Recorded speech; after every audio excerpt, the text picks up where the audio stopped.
بیننده‌های ارجمند السلام علیکم.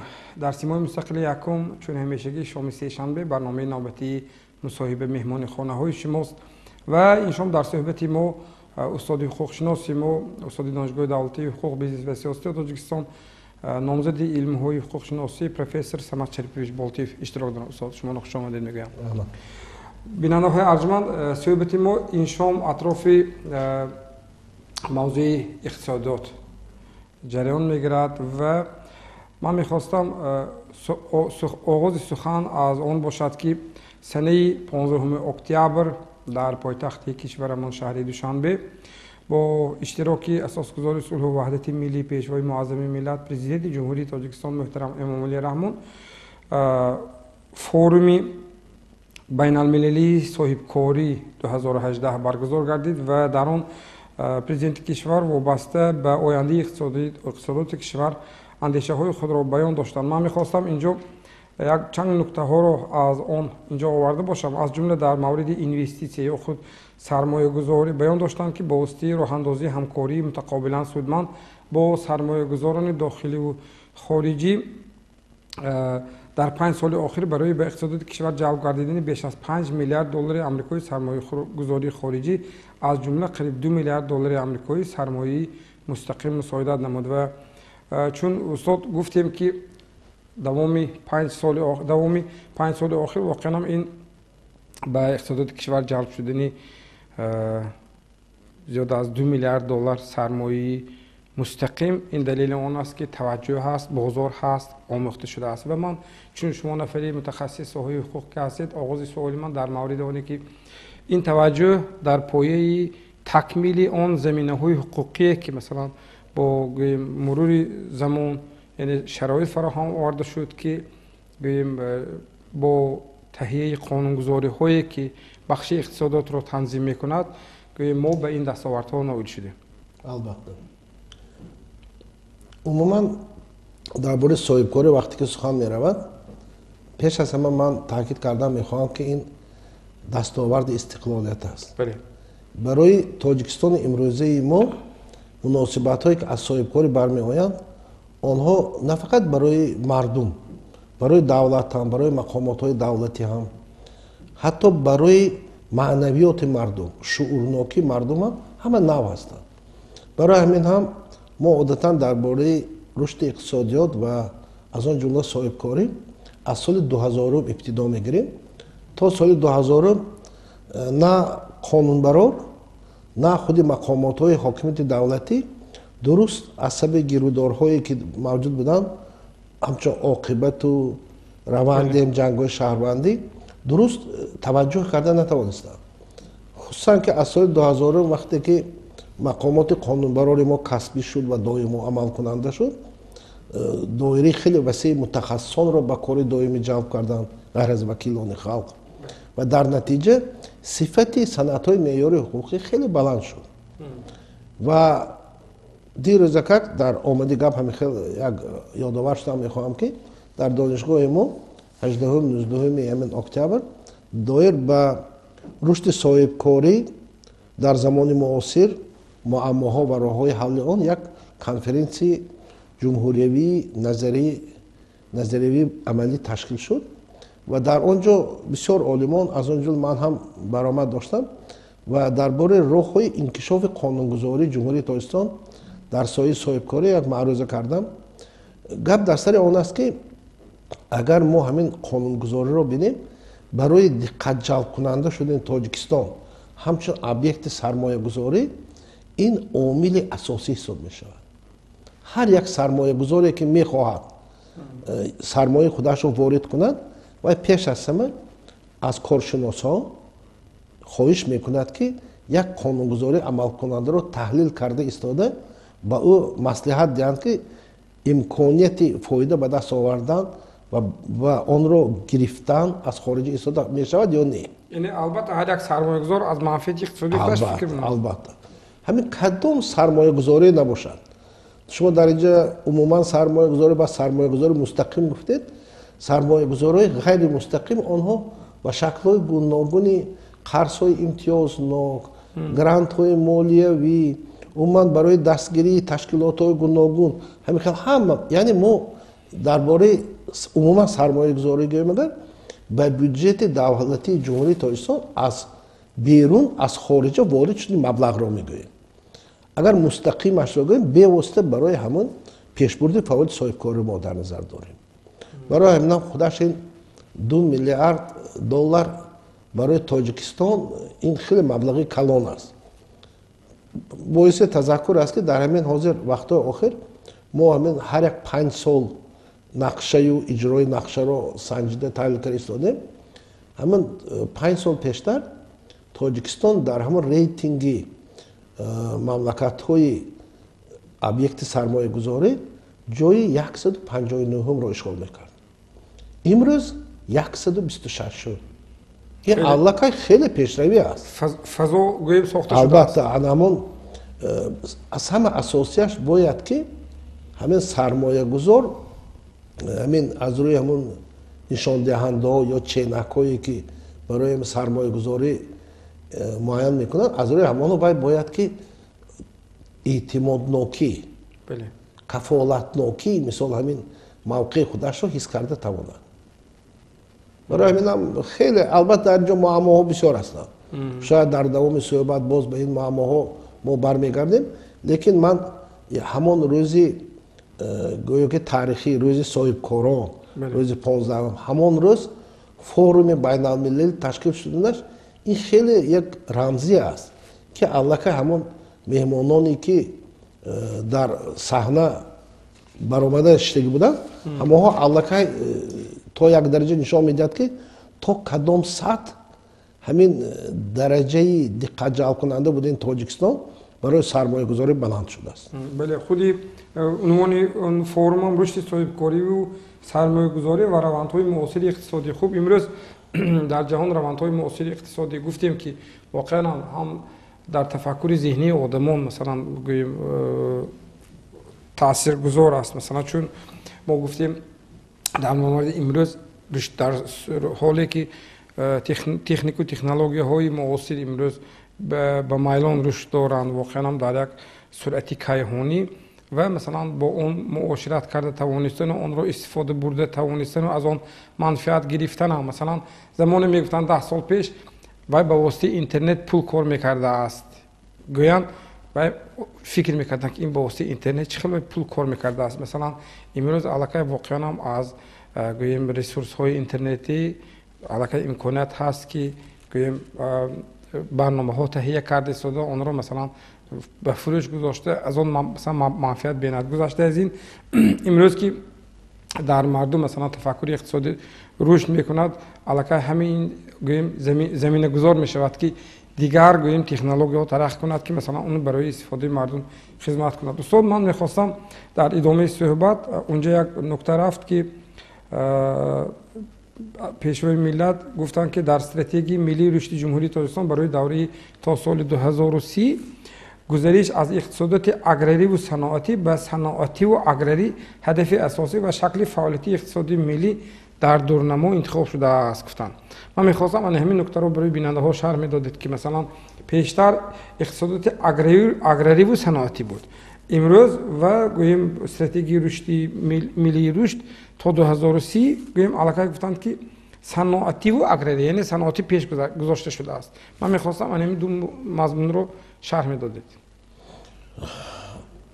با این سوال شما کمتر دامنه دار کرده جواب دادم میخوام. مرحبا. برای چی 2030 نه که از سال 2000 گفتیم وقتی که از کارشناسای خارجی گفتن که تاجیکستان کی با اقتصادات بازاری مناسبت های بازرگانی پره میگذرد آنها گفتن که 100 سال لازم است. اساسگزار صلح و وحدت ملی پیشوای معظم ملت پرزیدنت جمهوری تاجیکستان محترم امالی رحمان گفتن که نه ما این خیلی سست رفته نمیتونیم ما 100 سال رو انتظارش نمیم. ما 30 سال برای خود معین میکنیم از سال 2000 تا 2030.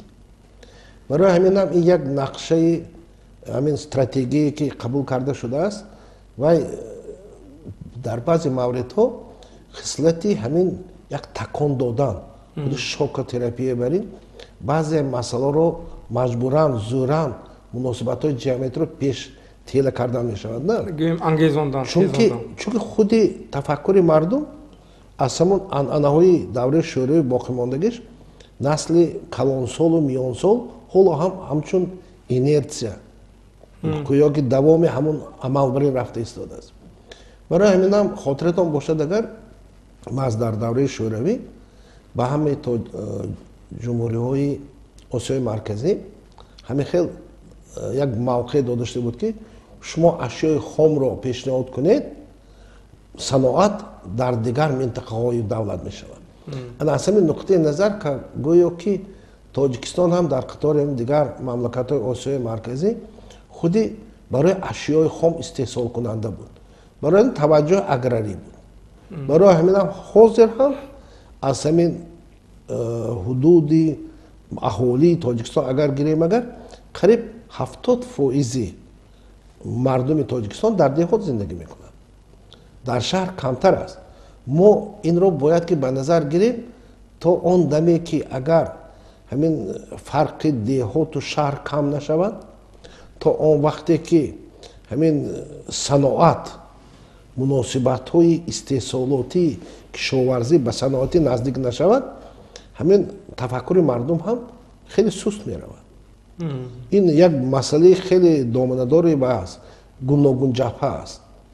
برای همین هم حاضر وقتی که همین خیلی وظیفه گذاشته شد که از اگراری صنعتی به صنعتی اگراری میگذاریم این گفتنی گپ است که ما از همین ساحه افضلیتناک برای ما کشاورزی باشد اکنون اول از صنعت آغاز کرده بعد کشاورزی رو اجرا میکنیم.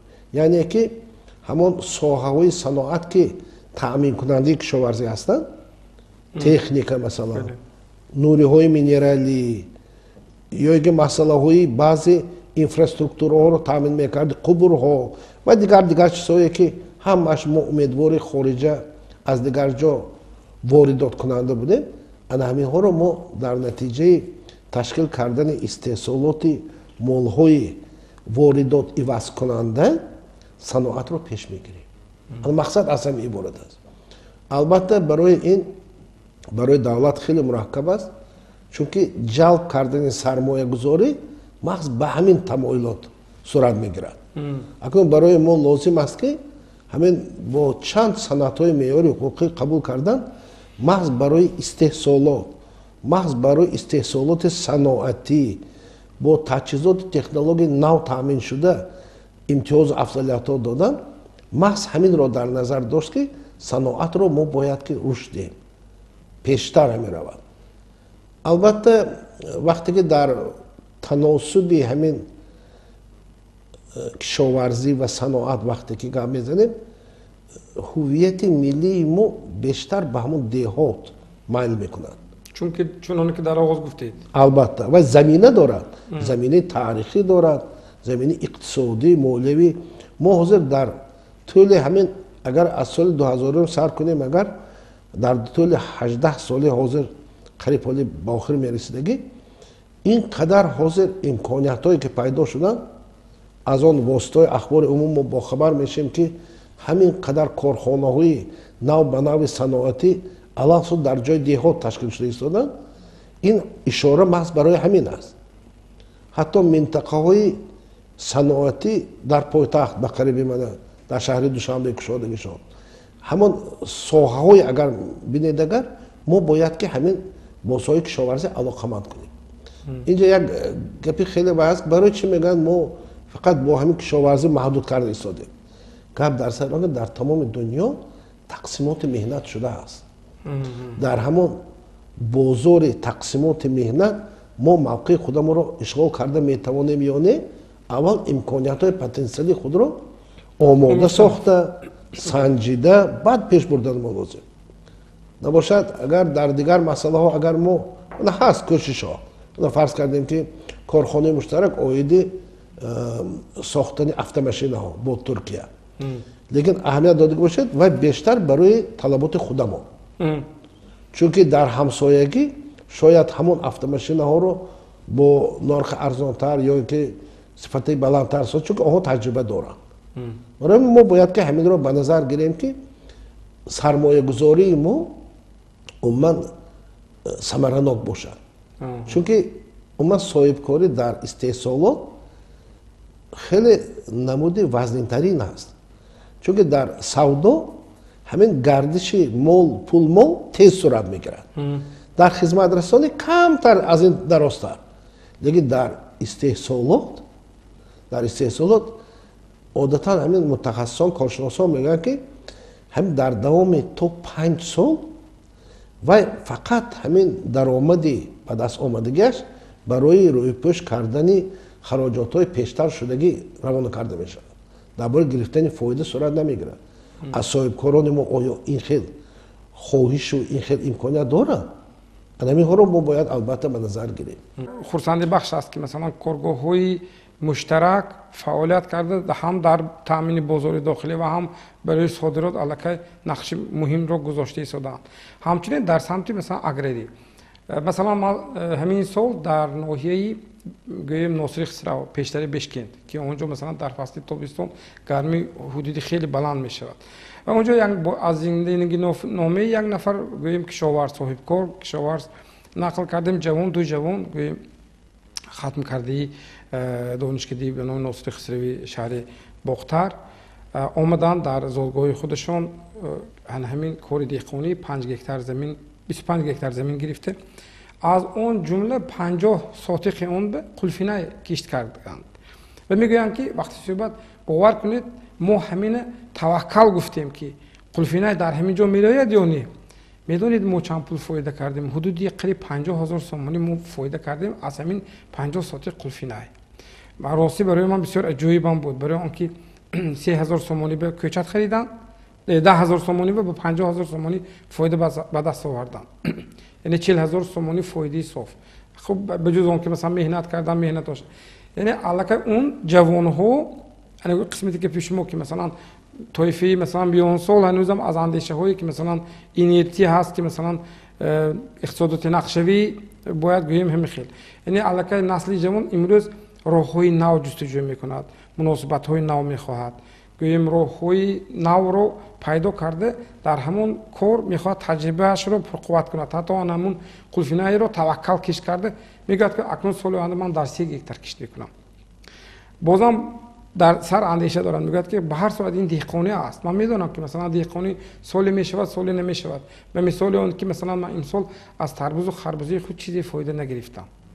ҳудуди қариб 9 гектар харбузию тарбуз кишт карда аз полизи фоида дуруст нагирифтам. Мегӯяд баръакс бар зарари ман шуд. Лекин ман аз пахта умедвор ҳастам ва лекин қулфинай низ масалан бисёр як чизи хуб буд. Ман мехостам суҳбати мо атрофи ана ҳамон аграрӣ. Мо аввал гуфтам ки саноати аграрӣ яъне таваҷҷӯҳ афзалият бештар ба саноат яъне коркарди он ашёе ки масалан чӣ мешавад. Ҳатто ҳамин қулфинаям мо дидем ки чӣ хел дар махсус борпечҳои бисёр зебо аллакай гӯем таҳия карда онро ба воситаи мошинаҳои гӯем боркашонӣ ба кишварҳои хориҷии наздик аллакай ирсол содирот карда истоданд ки яъне меваи Тоҷикистон чун аз меваи бисёр шаҳдрез гӯем пурбаракот имрӯз ба кишварҳои хориҷии наздик низ содир шуда истодааст. Ман мехостам дар ҳамин маврид ки дар самти дастгирии аграрӣ мо имрӯз имконият дорем, лекин дар баробари ҳамин мушкилоту муаммо низ дар мо ҳанӯзам ҳаст. Ман мехостам суҳбати мо камтар атрофи ин мавзӯъ ҳам низ бошад. Агар давоми ақидаи шумо шавад илҳомҷон, ҳамин тамоиле ки имрӯз дар ҷомеаи мо ҳаст ҳамон гӯё давом меёбад. Чунки агар сухан дар бораи ҳамон қулфинае ки ҷавонҳо ба даст овардиянд онро аз ҷиҳати саноати кор карда ҳамчун афшурдаю мураббою агар банкаҳо ба карда бурда фурӯхтан шавад ҳамон аграрӣ саноатие ки гӯяд ҳамон мемонад. Мақсади давлат вақте ки инфраструктураи иқтисодиётро тамоман дигар кардан мехоҳад вай мехоҳад мегӯяд ки агар ҳамин таносуби аграрӣ ва саноатӣ дар иқтисодиётро бинем, ҳозир агар аграрӣ аз саноатӣ бисёр бошад, баръакс шавад, саноатӣ аз аграрӣ бештар шавад. шояд ки ҳамин корхонаҳое ки ташкил карда мешаванд, онҳо ба фаъолияти аграрӣ ё кишоварзӣ он қадарам наздик набошанд. лекин онҳо азбаски воридот ивазкунанда мешаванд аз сабаби молҳои истеҳсол мекардагишон, барои ҳамин онҳо аллакай ба иқтисодиёти Тоҷикистон ёрӣ мерасонанд, барои он ки ҳамон асъори хориҷие ки соҳибкорони мо ё муҳоҷирони меҳнатии мо аз Русия коркард мекунанд ва захираи Бонки Миллии Тоҷикистон мешавад, ҳамон барои воридот сарф намешавад. ақаллан мо дар тақсимоти меҳнати умуми ҷаҳонӣ ба ногоҳ ҷое агар калонро ишғол карда натавонем ҳам, фақат талаботи худамонро қаноатманд кардан ҳам ин аллакай фоидаи асъори хориҷиро мебиёрад.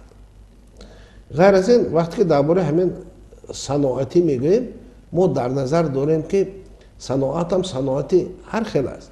ҳозир яку якбора мо аз саноати вазнин ё саноати машинасозӣ хел мо баромад карда наметавонем. имконият ҳам надорему, иқтидор ҳам надорем.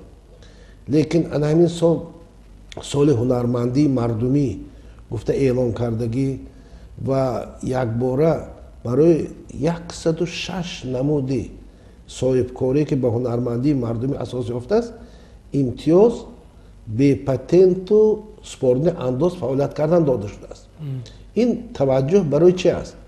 ҳамон соҳибкоре ки фаъолияташро бе ягон расмияткунонӣ оғоз мекунад, ин озодиро дида истода, чӣ хеле ки иштиҳо вақти хӯрдан меояд мегӯянд, шояд ки фаъолияташро васеъ кунад.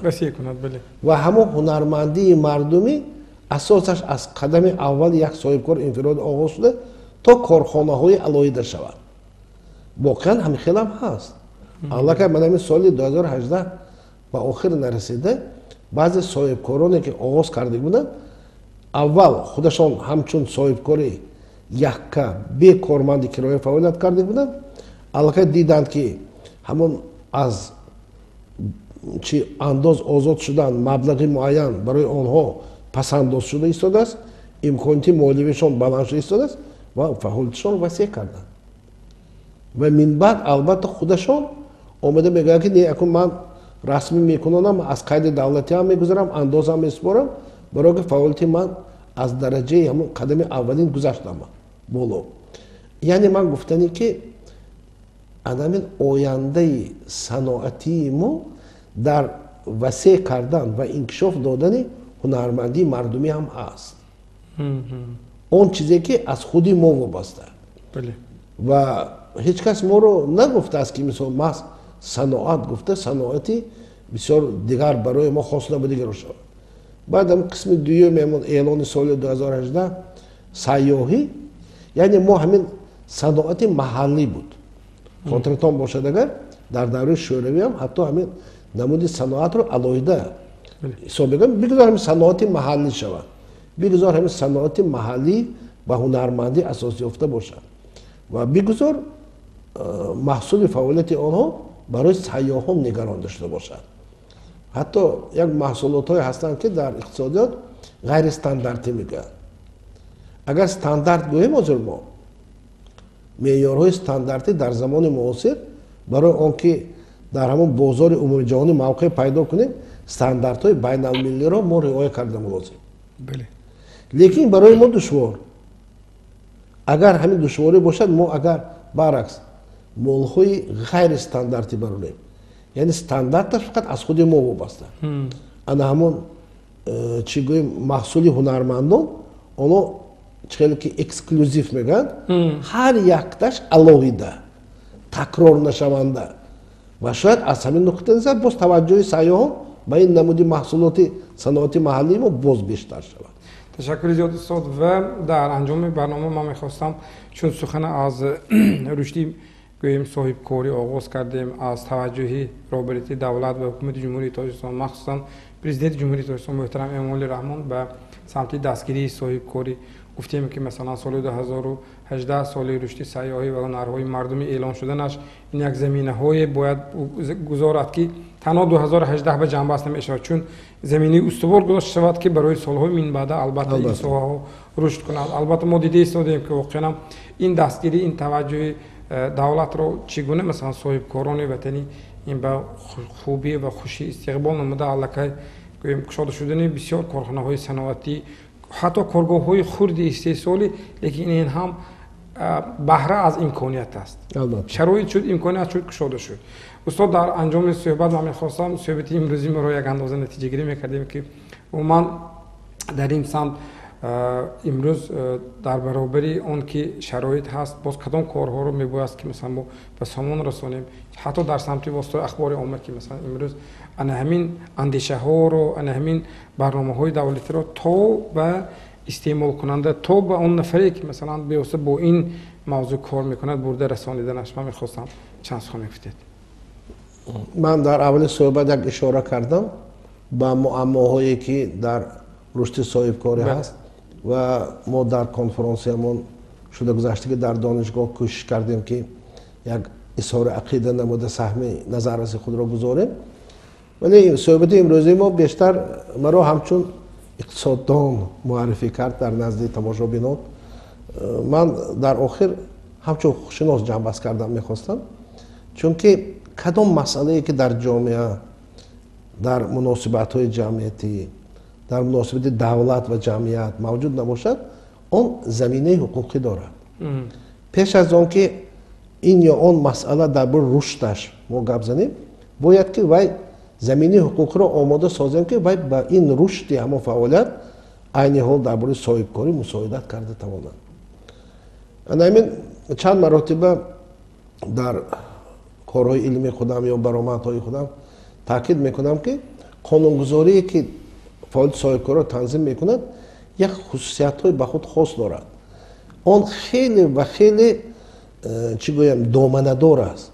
شماره سند های معیاری حقوقی که استفاده میشوند خیلی بسیار است.